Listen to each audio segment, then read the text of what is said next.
Assalamualaikum warahmatullahi wabarakatuh.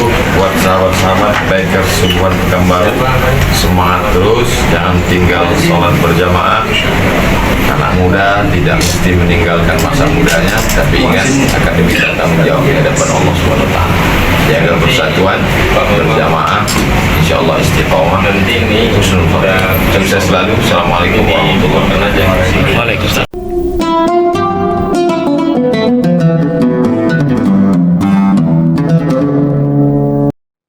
Dialog antara penghuni surga dan penghuni neraka. Kalau ayat ini amma yatasaalun, apa nama itu? Ya, dalam surah apa dikatakan penghuni neraka itu berbicara dengan penghuni surga. Di antaranya penghuni surga bertanya, masalah takum fi saqar. Apa yang menyebabkan kalian masuk ke dalam neraka saqar? Dulu itu susah dipahami, tapi sekarang sangat mudah dipahami. Saya kemarin ceramah di Perlis, Malaysia.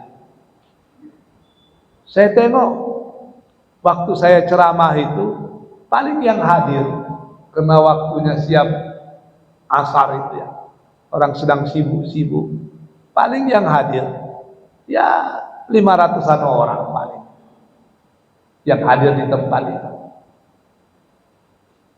Tapi begitu saya selesai ceramah, rupanya disiarkan langsung pakai Facebook itu. Saya tengok yang nonton terakhir sampai 12.000 orang. Gimana caranya, saya pikir yang hadir paling 400-500, tapi kok sampai 12.000 orang itu macam mana ya? Dan itu live. Bahkan ada orang yang dari sangat jauh itu bisa bertanya langsung dengan ustadz yang sedang ceramah di situ.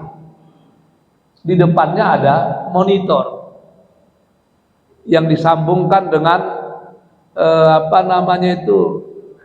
ya live lah, pakai layar itu. Kalau dulu pakai apa istilah sekarang apa ini, proyektor itu. Jadi karena itu merupakan perkampungan sunnah se-Asia Tenggara. Jadi seluruh orang Asia Tenggara bisa nonton live, walaupun dia di Singapura, dia di Brunei, dan dia bisa bicara langsung. Ustadz yang ada di situ bisa langsung pula menjawabnya. Saya pikir-pikir mungkin begitu juga lah di akhirat nanti itu. Penduduk neraka di dalam neraka, penduduk surga di surga, karena ada proyektor Tuhan yang maha canggih, kita bisa tengok mereka, mereka bisa tengok kita, dan kita juga bisa berdialog dengan mereka kan. Iwang mengang masuk ke dalam neraka sakar.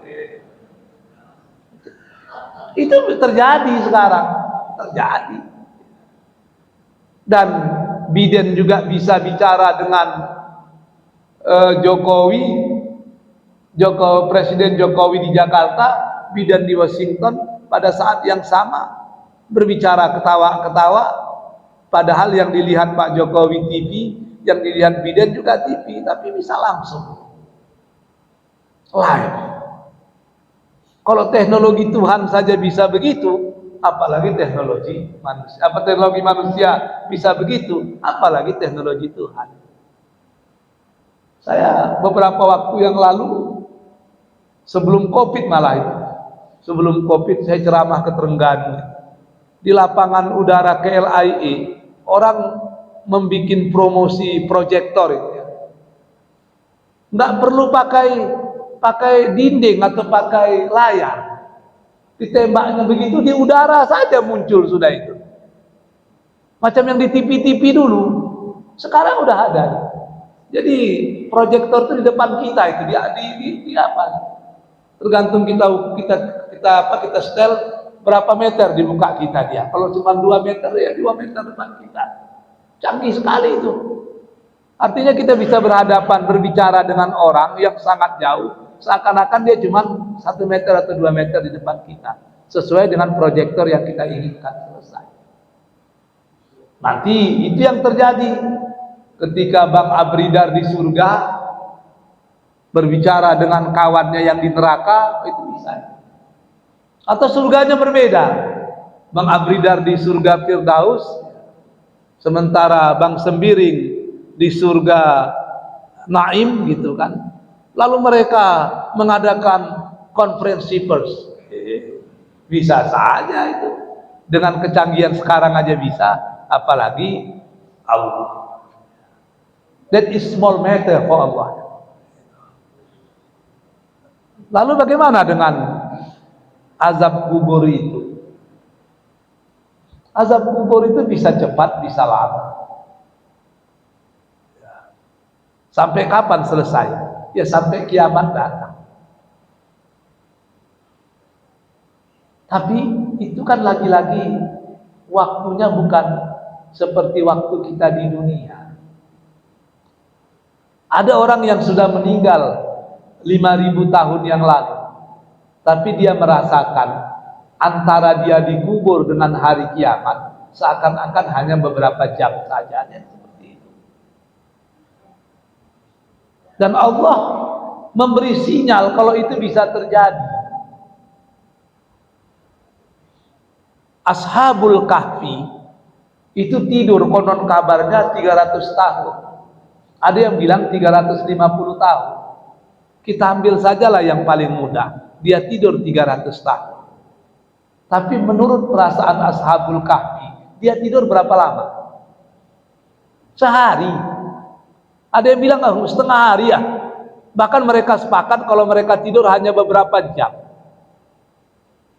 Lalu Tuhan bilang, untur ilahi marik. Coba tengok apa kalian itu, keledai kalian itu. Sudah jadi tulang belulang. Tidur 300 tahun seakan-akan 3 jam. Itu di dunia. Maka bagi Allah tidak ada yang susah. Orang-orang yang soleh itu mungkin sudah mati 5.000 tahun yang lalu. Kalaupun kiamat 5.000 tahun ke depan, artinya 10.000 tahun dia menunggu. Tapi bagi Allah 10.000 tahun itu bisa hanya beberapa saat saja. Dia mati, dia meninggal 5.000 tahun yang lalu, kiamat 5.000 tahun ke depan, tapi dia merasakan antara kematian dengan kiamat itu mungkin hanya beberapa jam. Tapi ada orang yang mati seminggu sebelum kiamat, tapi dia merasakan 10.000 tahun dalam kubur. Ada nggak yang seperti itu? Ada.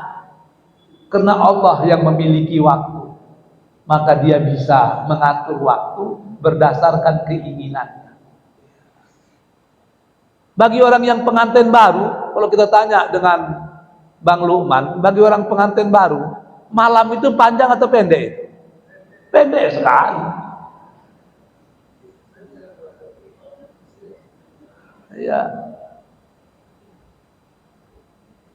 Ya, he has more experience about that. Dia punya pengalaman yang luar biasa tadi. Jadi bagi pengantin baru, saat malam itu seakan-akan pendek. Walaupun malam sesungguhnya tetap 12 jam, tapi dia menganggap 12 menit. Tapi bagi orang dalam penjara, malam itu panjang atau pendek? Oh panjang. Kok enggak subuh-subuh hari ini?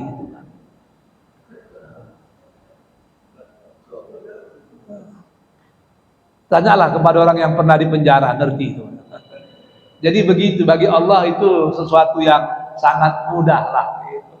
Masalah waktu itu tentu sangat mudah bagi orang yang, bagi pemilik waktu dan bagi si pencipta waktu. Intinya, kalau kita ingin merasakan segalanya itu serba nikmat, ya perbanyak saja ibadah. Yang pendek bisa menjadi panjang, yang panjang juga bisa menjadi sangat pendek. Wabillahi taufiq wal hidayah. Assalamualaikum warahmatullahi wabarakatuh.